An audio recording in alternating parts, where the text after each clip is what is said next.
People have lots of claims to this land, and I think we have to listen to each other. I'm interested in learning from all people who have a stake in a solution to the problems that we all face. I've been traveling throughout the West Bank with Palestinians.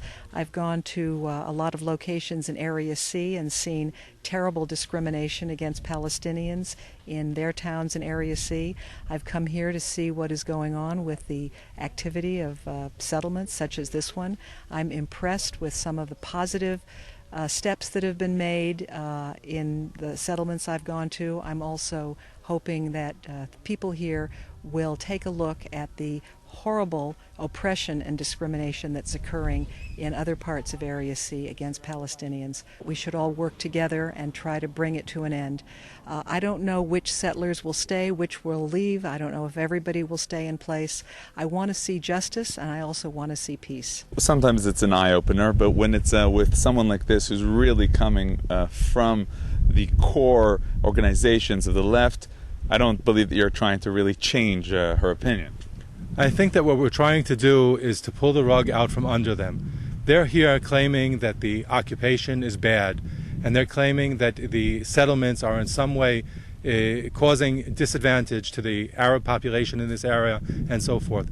When a person like our guest visits in the Barkan industrial zone, in the park, in the industrial park there, and sees that there are Arab workers there that they call Palestinians who are receiving wages that are 3 times greater than what they could be receiving in the Palestinian Authority, and they realize that the Oslo concept has failed, that the PLO and the Palestinian Authority have not succeeded in 20 years with all of the billions of dollars that they've received from the international community, have not provided an economy for the Arab Palestinian population here, then they realize that their concept is faulty, that it's wrong, and they need to open up their eyes. Like our guest said today, we're realizing that what we've suggested up until now is not going to work, and we need to seek other alternatives. The people who you met here, they wanna speak more with people like you, with people from organizations like Peace Now. Do you think that could happen? I'm not sure which people you mean. If you mean the leaders of Shomron, I'm not sure, because there's a great deal of belief that this activity is an obstacle to peace, that it's been an obstacle to peace, that this movement is not a friend even to Palestinians who are being oppressed. When they say that the settlement is really the problem, it's not just a controversial issue, it is the problem. I say that they're wrong. The Jewish communities in Judea and Samaria is the most natural thing in the world. This is the center of the heartland of Israel. This is the center of our national calling to return to the land of Israel.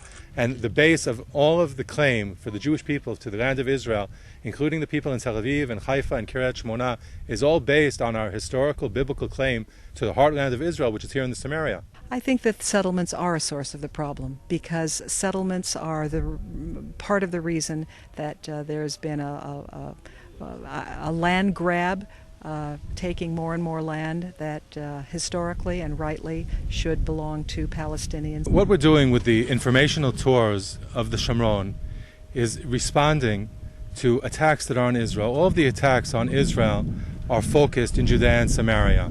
The common issues, West Bank, occupation, Palestinian settlers, roadblocks, and so forth, it all focuses on that. Unfortunately, most mainstream Israel advocacy organizations are avoiding those issues, and they're talking about other things. Israel is a great humanitarian aid giver around the world. Israel is a leader in technology. We have Intel inside. Israel is great all around, and aside for that branding of Israel, we have beautiful beaches with beautiful girls in bikinis and beer on the beach and so forth. But those core issues that Israel is being assaulted on, the issues are here in Judea and Samaria. So in order to respond to that, we have developed an informational tour of Judea and Samaria, visiting in our communities the so-called settlements, in our factories, the settlement industry that these organizations are calling to boycott. And we're causing people around the world to open up their eyes and realize that it's not all that bad. It's not as bad as they thought it was. And we've realized that we don't need to avoid these issues. We can address these issues head on, and we have very good answers for them.